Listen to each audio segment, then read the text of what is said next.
इस घोषी मंडल के सभी पदाधिकारी साथियों, प्रकोष्ठों के पदाधिकारी साथियों और इस बैठक में गार्जियन स्वरूप बैठे हुए हमारे श्री गिरजापति राय जी, जेपी सिंह जी, बाबू जी हैं, राज बहादुर सिंह जी, प्रेमचंद वर्मा जी, श्री जगदीश मौर्य जी और क्षेत्रीय मंत्री कवल गिरी जी और महिला मोर्चा के जिला अध्यक्ष सरोज सिंह जी, हमारे मंच में विराजमान लोकसभा के प्रभारी श्री देवेंद्र सिंह जी, हमारे पार्टी के प्रदेश के उपाध्यक्ष ठाकुर सिंह जी, रविंद्र उपाध्याय जी, आदरणीय श्री राकेश मिश्रा जी, हमारे बीच में आनंद चौधरी जी जो जिले के मंत्री हैं, श्री राम प्यारे प्रजापति जी, जिला पंचायत सदस्य अखिलेश राजभर जी और यहाँ के घोसी के डीर बाबा कह दिया जाए या फिर माननीय अध्यक्ष जी चेयरमैन साहब, हमारे मुन्ना गुप्ता जी, राम प्रवेश राजभर जी, संतोष राजभर जी, रामाश्रय राजभर जी, ब्रजेश सोनकर जी, गोविंद राजभर जी, आप सभी लोगों के नाम पर हम आपसे आग्रह करेंगे एक बार जोरदार ताली बजा करके आप लोगों का करें। और मेरा एक और आग्रह होगा आप सभी लोगों से कि एक बार अपने अपने नाम पर भी हम लोगों को जोरदार ताली बजा के अपना अपना स्वागत करने की आवश्यकता। देखिए, माननीय प्रभारी जी की बातों को आगे बढ़ाते हुए मैंने अपने अपने नाम पर ताली बजाने के लिए इसलिए कहा क्योंकि हम सभी कार्यकर्ता अपने अपने हिस्से का काम करते हैं।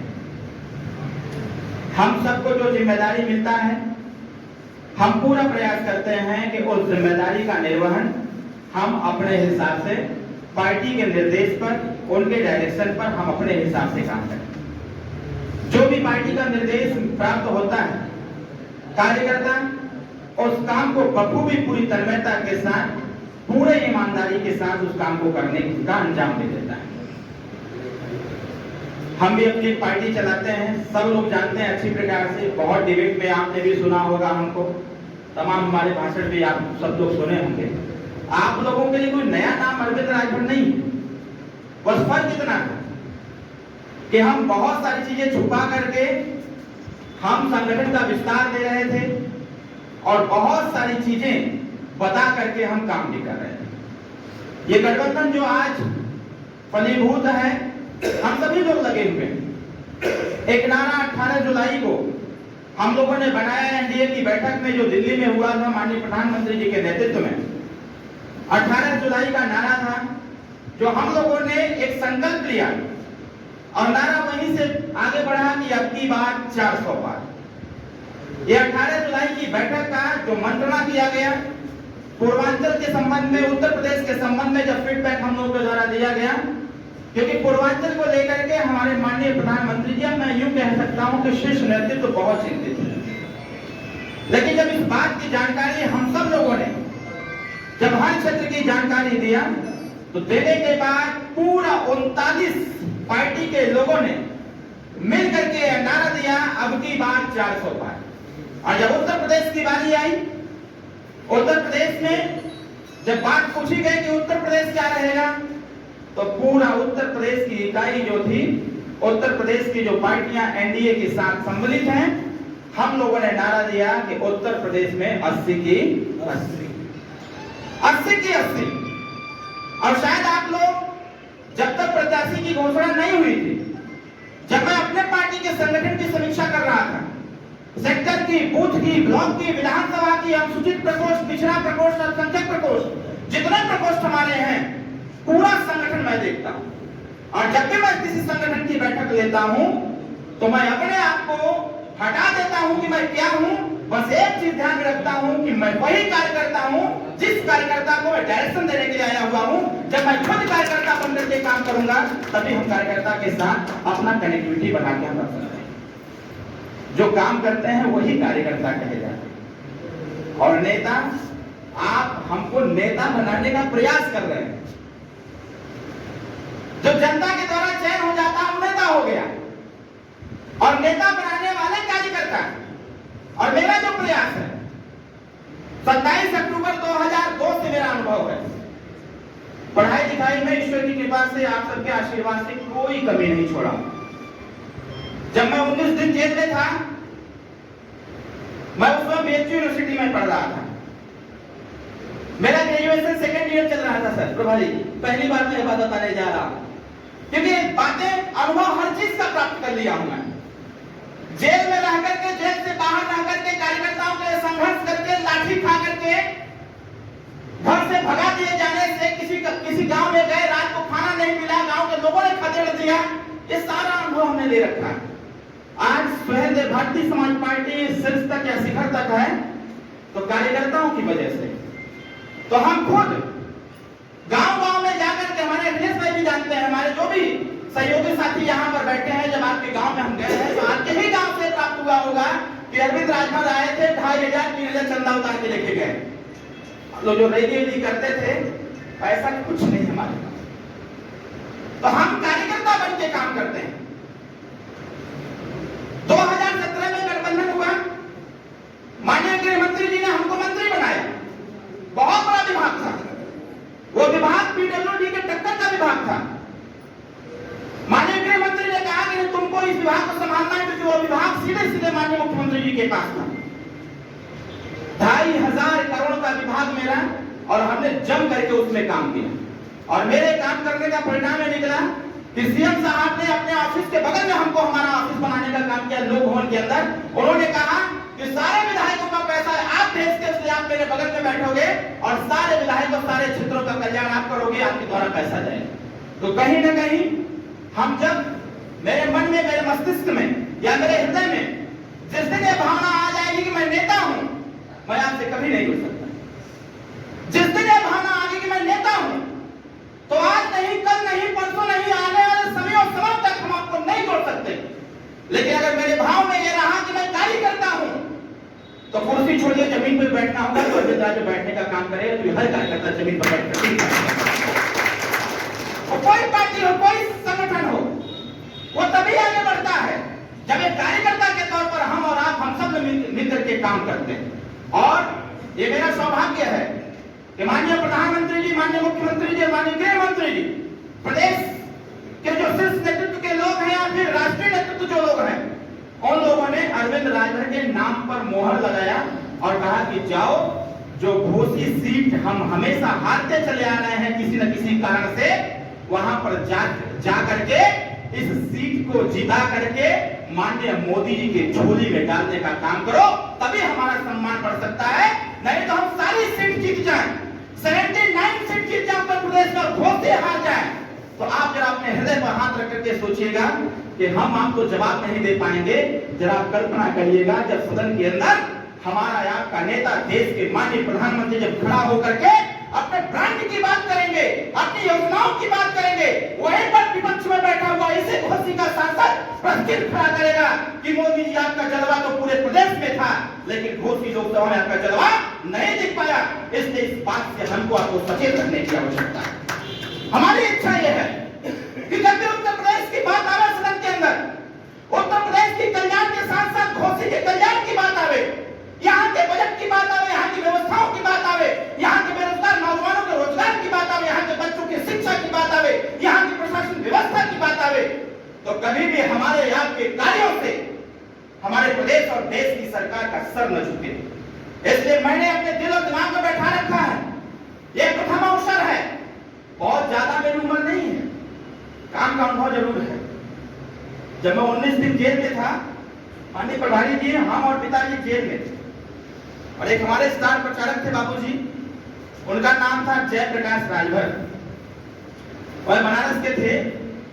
पहले दिन बैरक नंबर 10 में हम गए, चौकाघाट जेल था, बैरक नंबर 10 में हम गए, तो बैरक नंबर 10 हमको लगता है इतना बड़ा था। जो पहली बार जेल जाता है वो चौकाघाट के बैरक नंबर 10 में रहता है, उसको 2 दिन वहां रहना ही रहना है। और वो बैरक ऐसा था कि आप कौन हो वो मायने नहीं रखता। और वहां जो निर्देश, हम भी छोटे थे तो सुना करते थे कि जेल में लोग शौचालय साफ कराते हैं, झाड़ू लगवाते हैं, मतलब तमाम तरह की चीजें। जब मैं वहां गया तो हमारे स्टार प्रचारक ने गाना गा दिया, क्योंकि हम सभी लोग दुखी थे।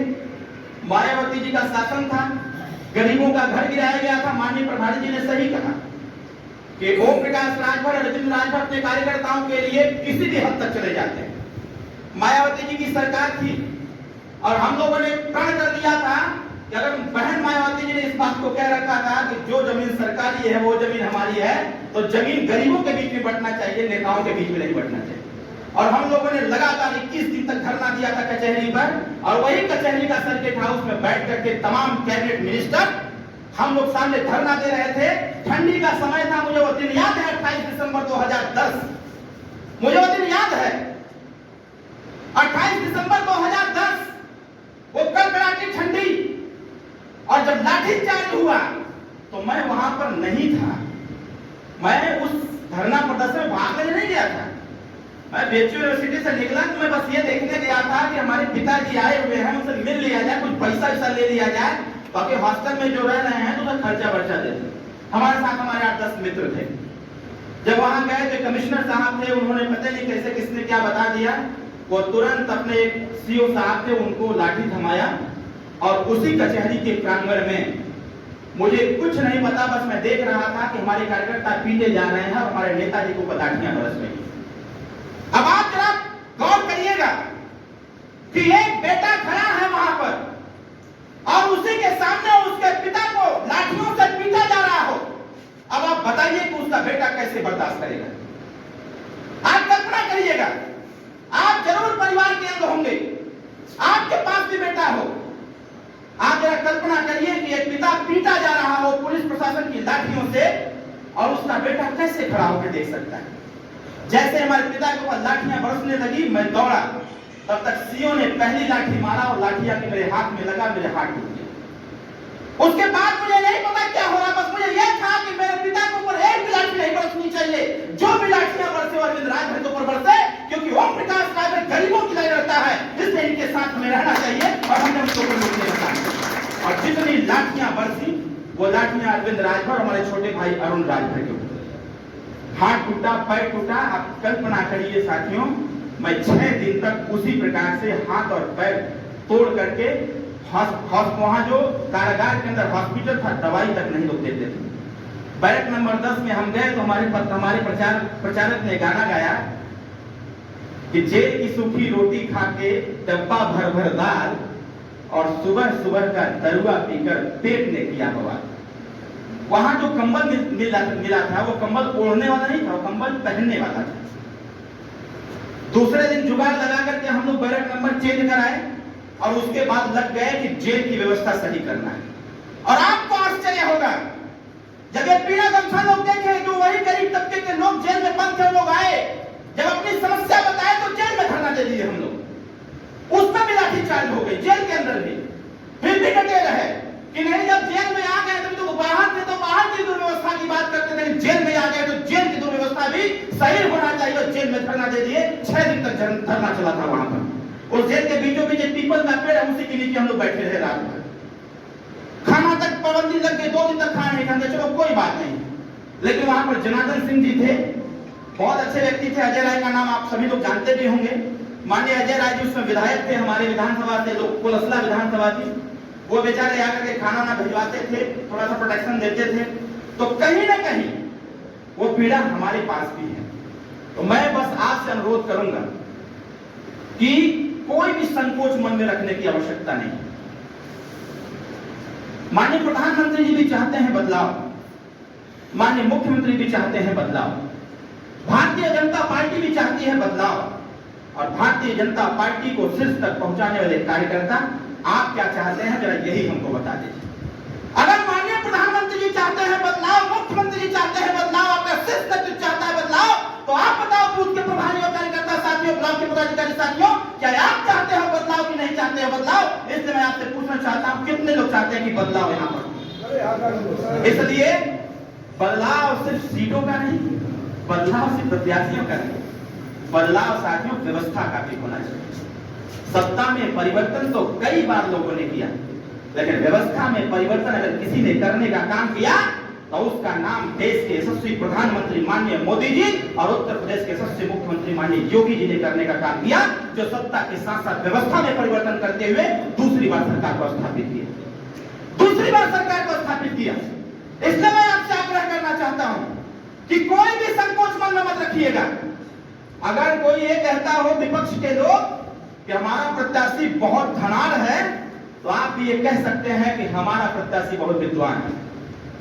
वो कहेगा कि मेरे बहुत बड़ी बड़ी स्कूलें हैं, तो आप कहिएगा मेरे प्रत्याशी के पास कई सारी डिग्रियां हैं, अब कोई पढ़ाई नहीं बची है जिसको अरविंद राजभर कर सके। इसके साथियों, मैंने भी प्रण किया हुआ था, राजनीति में आऊंगा तो अंगूठा टेप बन करके नहीं, अपने नाम के आगे डॉक्टर लिख करके आऊंगा।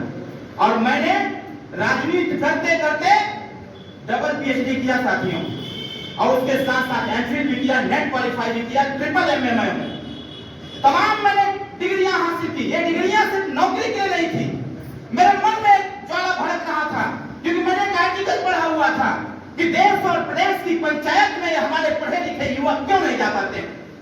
एक तरफ जो आईएएस बनने का सपना अपने बच्चों को दिखाते हैं, जब हमारा बेटा इलाहाबाद जाकर के 16-16 घंटा पढ़ने का काम करता है, यूपीएससी क्वालिफाई करता है, और जब निर्वाचन प्रणाली के माध्यम से वोट दे करके हम किसी अंगूठा के व्यक्ति को जब विधायक बनाते हैं या सांसद बनाते हैं, तो हमारे यहाँ के बच्चों को जो प्रोटोकॉल तैयार करता है, जो 18 घंटा बैठ करके पढ़ाई करने का काम करता है, ये है व्यवस्था में परिवर्तन। हमें ये चाहिए कि कम से कम हमारा आपका चयन उस दिशा में होना चाहिए कि देश में आजादी के इतने साल बीतने के बाद भी, 1952 छोड़ देने के बाद भी, अगर हम इस छोटी सी बात को न समझ पाए और सामाजिक, शैक्षणिक, राजनीतिक और आर्थिक दृष्टिकोण से अगर बदलाव न आ पाए साथियों, तो फिर हम सब लोगों पर विचार करना चाहिए कि राजनीति देश का किस दिशा में जा रहा है। हमारे गार्जियन स्वरूप बाबूजी बैठे हुए हैं, कल बाबूजी से मुलाकात हुई थी, आपका आशीर्वाद प्राप्त हुआ, और बाबूजी ने हमसे कहा कि बेटा चापे रहो एकदम। हमसे बाबूजी खाली आशीर्वाद देते रहिए, आपका बेटा है, आपका लाल, ये इतना चापेगा, इतना चापेगा। बगल के राजन से लग रहे हैं दिनेश लाल यादव जी, उन्होंने एक गाना गाया था कि जो कोई नहीं किया है वो हम करके दिखाएंगे। आप लोग आशीर्वाद दीजिए, मैं आपको विश्वास दिलाता हूं, मैं वादा नहीं करता हूं, मैं वादा कभी नहीं करता हूं, क्योंकि हम लोग बार बार कैडर में कहते हैं कि बर्तन वही खड़कते हैं जो अक्सर टूटे होते हैं, और वादे वही करते हैं जो अक्सर झूठे होते हैं। तो हम वादा नहीं करते, हम आपको वचन देते हैं। ये चुनाव आपका है, मैं तो बस एक सिंबल हूं। मैं इसको यूं कह सकता हूं कि मैं तो दुल्हा हूं, बारात लेके दिल्ली चलना है। अब आप इसी बात से समझ सकते हैं, लड़ाई लड़ना साथियों आपको है, अपना मान सम्मान बचाना आपको है। और जब आपके मान सम्मान पर आंच आएगा, तो अरविंद राजभर एक मिनट भी चुप बैठने वाला नहीं है। इसलिए अगर मैं पूरी ताकत आपका सम्मान बढ़ाने और सम्मान बचाने के लगा रहा हूं साथियों, तो कार्यकर्ता साथियों आप भी पूरी ताकत झोंक दीजिए, क्योंकि सम्मान फंसा है इस घोषी का, माननीय नरेंद्र मोदी जी का और आपके शीर्ष नेतृत्व का, हमारे एनडीए परिवार का फंसा हुआ है। इसलिए हमारा सम्मान, हम सबका सम्मान तभी बढ़ेगा जब यहाँ का ताज एनडीए के शीर्ष पर होगा, जब यहाँ का ताज एनडीए के शीर्ष पर होगा, जब यहाँ का ताज हम प्रधानमंत्री जी को पहनाने का काम करेंगे, जब यहाँ का ताज हम मुख्यमंत्री जी को पहनाने का काम करेंगे, तभी हम गांव के अंतिम पंक्ति तक जाकर के अंतिम व्यक्ति तक का विकास कर सकते हैं साथियों, अंतिम गांव तक का विकास कर सकते हैं। नहीं तो जिस प्रकार से अभी छोटा सा चुनाव यही घोषी का हुआ था, आज भी उस लांछन को हम लोग झेल नहीं पा रहे हैं, क्योंकि सच्चाई को सच्चाई से स्वीकारना नितांत आवश्यक है। ये घोषी का जो उपचुनाव था, आप सबने पूरी ताकत लगाया था, हम सब ने पूरी ताकत लगाया था, लेकिन इसके बावजूद यहाँ पर हमें असफलता प्राप्त हो गई। तो इस असफलता से हमको इस बात से नहीं घबराना है। जो विरोधी हमको आपको टॉर्चर, मानसिक टॉर्चर कर रहा है, वो मानसिक प्रेशर दे रहा है कि अरविंद राजभर का वही हाल होगा जो घोषी के उपचुनाव में हुआ। तो उस चुनाव में, इस चुनाव में जमीन आसमान का अंतर है। बस हमको आपको एक बात समझने की आवश्यकता है, असफलता इस बात का द्योतक है कि सफलता के लिए पूरे मन और मस्तिष्क से हमने प्रयास नहीं किया था, नहीं तो सफलता प्राप्त हो गई होती। इसके साथ मैं आपसे कहना चाहता हूं कि आपको तनिक भी घबराने की आवश्यकता नहीं। हम सभी लोग भी आपके पैरेलल ही संगठन तैयार करके रखे हुए हैं। तो जहां आप कमजोर रहेंगे वहां हम ताकत देंगे, जहां हम कमजोर है वहां आप ताकत दीजिएगा। इन्हीं चंद शब्दों के साथ आप सभी बड़े वरिष्ठ कार्यकर्ताओं के चरणों को प्रणाम करते हुए सभी लोगों को धन्यवाद देता हूं। बस आने वाले 1 तारीख को चुनाव निशान छड़ी का प्रचार करना है सर, क्योंकि कमल तो सब लोग जानते हैं, वो हम भी जानते हैं। जब लहर चली थी तो बार बार हम लोग कहते थे, जब अब हमारे घर के बच्चे बोलते थे अब की बार तो मोदी सरकार। तो हर व्यक्ति जानता है, हम समझ कर रहे हैं माननीय प्रभारी जी, ये चीज समझ में आ रहा है कि सभी लोग तैयार हैं, बस उनके बीच में छड़ी का सिंबल पहुंचाने की आवश्यकता है। बहुत ज्यादा कुछ नहीं कहते हुए आपके आशीर्वाद की कामना करता हूं साथियों, और आने वाले 1 तारीख को चुनाव निशान छड़ी का बटन दबाने की। और अंतिम बात कहते हुए, जाने अनजाने में कभी भी किसी स्थिति में अगर कोई भूल चूक हुई हो तो हम भी कार्यकर्ता हैं, आप भी कार्यकर्ता हैं। जो काम करता है गलती उसी से होता है, जो बात करता है गलती उससे नहीं होता है, क्योंकि बात करके बचाव कर ले जाता है। लेकिन जो काम करता है साथियों, गलतियां उसी से होती हैं। और पक्ष विपक्ष ये राजनीति का एक अंग है, चलता रहता है। और हमारे माननीय प्रभारी जी ने सही और स्पष्ट बताया कि जब ऊपर के लोगों में, अब आपको बस एक बात जान लीजिए कि हम लोग तो आज इसकी चिंता कर रहे हैं, और 22 मार्च 2022 को ही मैंने गठबंधन की आधारशिला तैयार कर दिया। 22 मार्च 2022 को माननीय मंत्री जी को तो सरकार में अब उसी समय शामिल करने का इंतजाम हो गया था, लेकिन मैंने रोक रखा था। हमने कोई आवश्यकता नहीं है, अगर अभी नेताजी को मंत्री बना दिया जाएगा तो संगठन कमजोर हो जाएगा, इसलिए इसको आगे बढ़ाते रहिए। जब लोकसभा का चुनाव आ जाएगा, जब हम कह देंगे सर तभी मंत्री का गठन होना चाहिए। और वही हुआ, जैसा हम चाहते थे वैसा ही हुआ। और आप सबके आशीर्वाद से माननीय मंत्री जी को पंचायती राज विभाग भी प्राप्त हुआ है। अवसर दीजिएगा, 20,000 करोड़ का बजट है, आप यहाँ से सांसद बनाइए, आपको खुद दिख जाएगा कि गांव का विकास कैसे होता है, क्षेत्र का विकास कैसे होता है। बहुत बहुत धन्यवाद। सभी लोगों से आशीर्वाद की कामना करते हुए अपने वाणी को विराम देता हूँ। भारत माता की आवाज अभी बाहर तक नहीं गई, ऊर्जा बोले भारत।